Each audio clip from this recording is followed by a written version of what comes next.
Buen día, queridos amigos.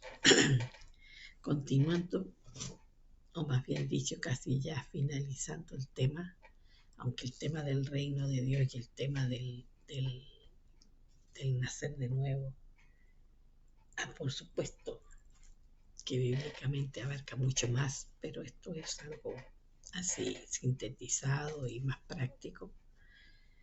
Quiero que revisemos un poco juntos, tanto en Lucas como en Mateo, eh, cuando los discípulos le piden al Jesús que les enseñe a orar. Y él deja la oración del Padre Nuestro como un ejemplo, como un mapa, no como un mapa, pero como una pauta. En Lucas les dice a los discípulos, cuando ores, no repitas lo mismo una y otra vez cuando habla de falsas palabrerías, vanas palabrerías. En el fondo es repetir una vez y nuevamente lo mismo, sino que les dice, primero que nada, uno tiene que ubicarse en la condición que es. ¿Qué es lo que es uno? Un hijo de Dios, una hija de Dios. Por eso que decimos Padre nuestro. Y Jesús, al decir Padre nuestro y no decir Padre mío, está diciéndole a los discípulos, el Dios y Padre es mi Padre, pero también es vuestro Padre. Por lo tanto, oréis así, Padre nuestro, que estás en los cielos. Inmediatamente categorizar la ubicación del Todopoderoso, que es en el reino de los cielos. Santificado sea tu nombre. Algo que es muy importante es la santificación del nombre de Dios. Tenemos que aplicar un poco que cuando Dios habla con Moisés y Moisés le pregunta cuál es su nombre, a Moisés Dios le dice, Eye, ayer, Eye. Seré lo que quiera ser, o seré lo que seré. Mal traducido en nuestras Biblias, soy lo que soy. Soy lo que soy se abarca solamente a un presente. Pero al decir seré lo que seré, quiere decir que he sido, soy y seguiré siendo lo que quiera ser. Un continuo ser, un continuo existe continuamente. Él es. Venga tu reino. Saber que Él es nuestro Padre, pero que también es nuestro Rey. Un Padre y un Rey. Hay una oración en hebreo que recitan los hebreos, los judíos, que es Avinu Malkeinu, que significa Padre nuestro, Rey nuestro. Primero es Padre, por creación, por redención es Padre, pero además Él es Rey nuestro, porque tiene un reino que no solamente abarca el reino de los cielos, sino que ese reino se ha extendido hacia la tierra y lo ha mandado en la persona del embajador principal, que es el hijo primogénito de este reino, el primer hijo. Venga tu reino, que se haga tu voluntad aquí en la tierra, en este plano, en esta dimensión, se haga tu voluntad, como se hace en los cielos. Luego pasa a las necesidades del Hijo. Dame el pan de cada día. El Padre te lo da. Pero aquí el Hijo se lo recuerda y dice, dame el pan de cada día. Y perdona nuestros pecados, porque estamos hablando en plural, como pueblo, como grupo de hijos, como familia de Dios. Perdona nuestros pecados, nuestras faltas, nuestros errores, así como nosotros perdonamos a los que nos ofenden. Hay una condición en el perdón. Si yo perdono, el Padre me perdona si yo pido.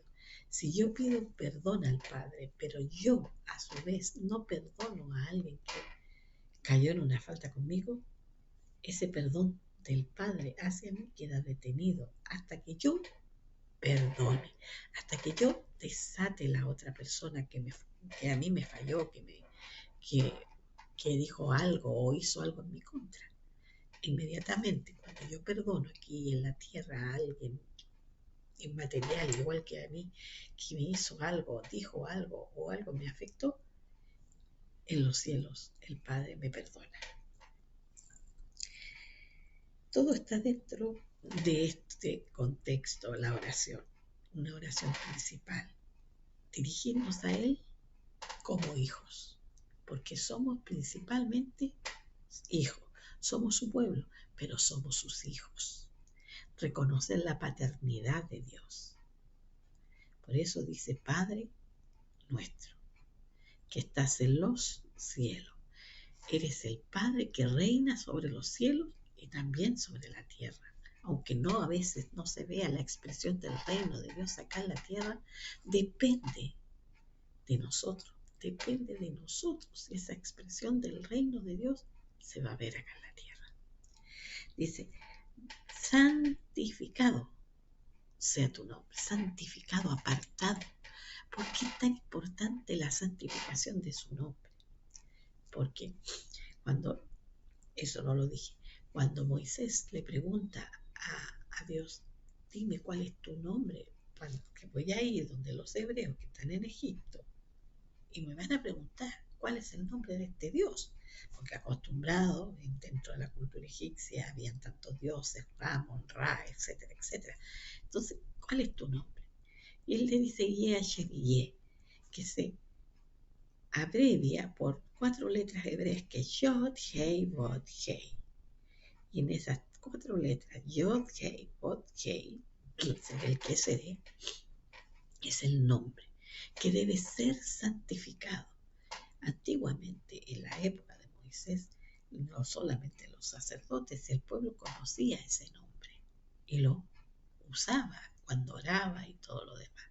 Pero con el paso de los años y de los tiempos, cuando el reino de Israel, después de la muerte de Salomón, de primero de David, después Salomón, cuando asume Roboam, el hijo de Salomón, y como joven hace algo que fue nefasto, apretar al pueblo, darle más impuestos, aconsejándose por jóvenes, se separan 10 tribus y se van con un general hacia el norte, lo que llamamos el reino del norte, y queda el reino acá en Judá, que es los de la tribu de Judá y Benjamín. Y las otras 10 se van hacia el norte. Y el temor de los reyes del norte era de que el pueblo, cada vez que tenía que subir a Jerusalén para celebrar las fiestas establecidas por el Eterno, se quedara en Jerusalén, se quedara en Judá. Entonces esos reyes levantaron lugares de adoración a Yod-Hei, Vod-Hei, a Yeh, al Eterno, bendito sea su nombre, en el norte. Pero en el norte estaban las otras tribus paganas, con las cuales estas 10 tribus comenzaron a mezclarse, a casarse, a dar sus hijas en matrimonio a esas tribus de allí, y adoptaron costumbres religiosas paganas de los dioses de esta gente, de esta tribu, las adoptaron, y estas tribus también tomaron algunas cosas del culto al Eterno, y se han encontrado, según la arqueología bíblica, algunos ídolos, estatuillas de ídolos con las letras de Yod-Hei, Vod-Hei. Entonces el nombre ya no era santo, ya no era exclusivo del creador de los cielos y de la tierra, sino que se lo otorgaron a otros dioses hechos de mano de hombre. Por lo tanto, allí hubo una restricción con respecto al nombre y se dejó de usar y se empezó a usar esas 4 letras, Yod-Hei, Vod-Hei, y se escondió la pronunciación de ese nombre y solamente la usaba el sumo sacerdote una vez al año para el día del perdón, cuando entraba en el lugar santísimo. Ahora, Es importante santificar el nombre del Eterno. Se nos dice en los mandamientos que no debemos jurar en vano. Y hay gente que dice juro por Dios. ¿Y cuál es ese Dios? Dios es un término genérico que en griego incluso la palabra que se usa por Dios en griego es Zeus. Zeus, porque Zeus era el dios principal de todo el panteón de dioses de los griegos. Y eso se usa como término de Dios.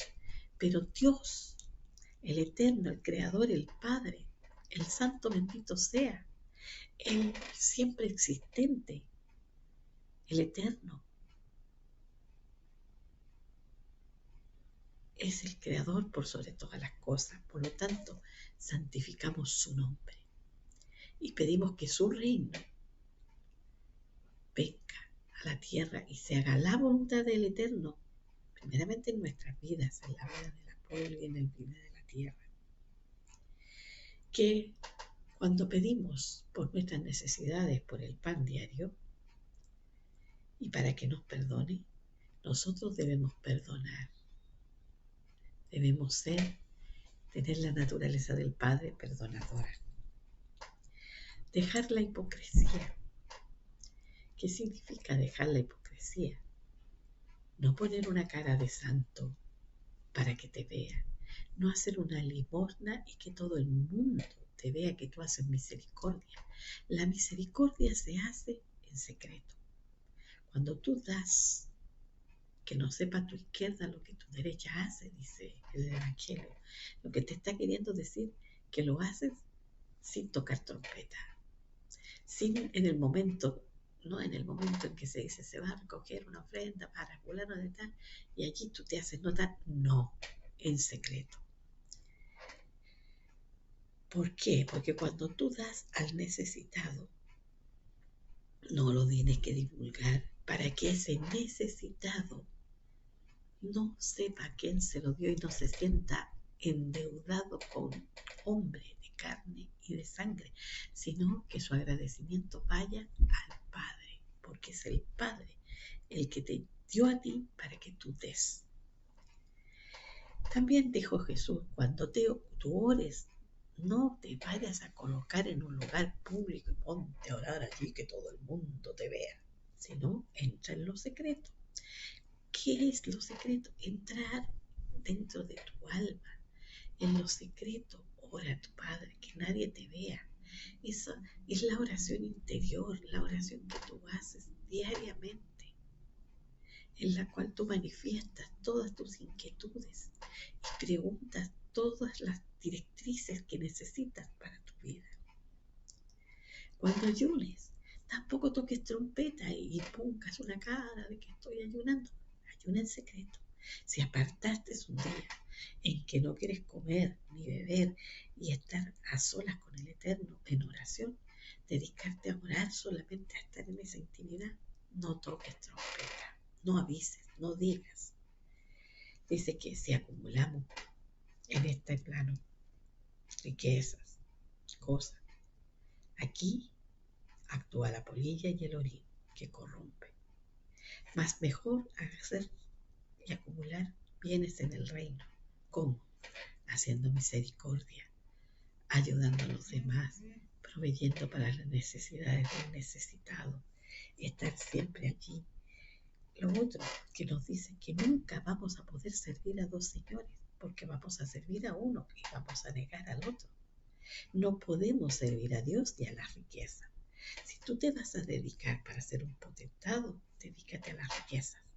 Si tú te vas a dedicar realmente al Creador, Él te proveerá y te dará para multiplicarte, para compartir. Pero no te preocupes de estar acumulando y de estar multiplicando todo. Además, nos habla del afanarse y la ansiedad. No te afanes por el día de mañana.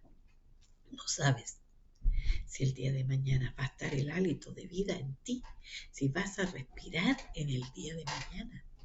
¿Para qué afanarse por el día de mañana? Cada día trae su afán, cada día trae su dificultad. Por lo tanto, no te afanes por el día de mañana. ¿Qué has de comer? ¿Qué has de beber? ¿Qué ropa te vas a poner? Entonces, si no tienes, le dices al Padre y esperas tranquilamente, el Padre te va a dar. Él, Él te ha escuchado y Él te va a sustentar. ¿Qué te está diciendo? Que tu Padre, que está en los cielos, que tu Padre, que te escucha en lo secreto, Él te va a proveer todo lo que tú necesites. Que Él va a darte su guianza, su dirección, su provisión, su misericordia, su perdón. Tu oración debe tener esas pautas. La oración no es ir delante de Dios y empezar con una lista de peticiones. No, no. La oración es la comunicación con Él. Es el estar en constante comunicación, el decirle cuánto le amamos, cuánto le deseamos, cuánto queremos conocer su voluntad, cuánto deseamos poder hacer su voluntad y agradarle. Esa debe ser nuestra oración. Procuremos leer los evangelios. En los evangelios tenemos registros de las enseñanzas de Jesús.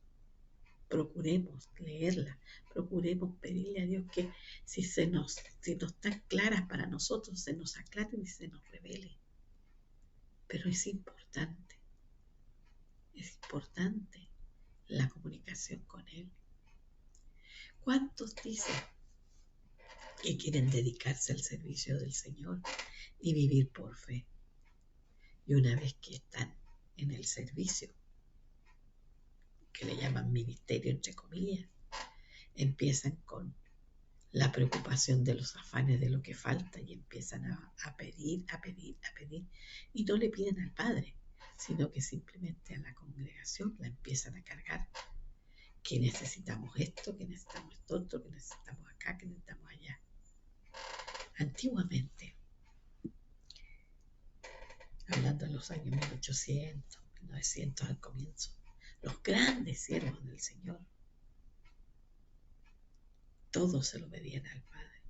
Hubo algunos que levantaron en esa época orfelinatos, donde recogían niños necesitados, donde daban desayuno, almuerzo, una cena a los necesitados, a los niños necesitados. Pero no le pedían a la iglesia, no iban a pedirle a las congregaciones suministros. Lo que hacían estos siervos del Señor, doblaban sus rodillas ante el Todopoderoso. Llegaba la noche y no había un grano de harina para el pan de la mañana. A veces no había leche, no había nada. Simplemente estos siervos del Señor doblaban sus rodillas y clamaban al Padre. Y a veces tarde, a medianoche, golpeaban su puerta, iba a abrir y venía alguien que le traía harina, que le traía manteca, que le traía leche para los niños. Pero ahora se hacen campañas para reunir recursos, para tener los instrumentos musicales, para tener el local, para tener esto, lo otro. Y todo es esfuerzo.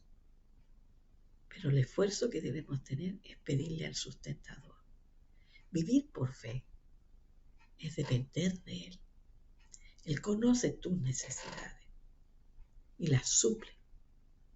Pero si tú te las provees a través de estar pidiendo y a estar recogiendo limosnas y ofrendas, Dios no tiene necesidad entonces de manifestarte y proveerte. Aprendamos lo que realmente ha de depender del Eterno. Que su nombre sea bendito ahora y siempre.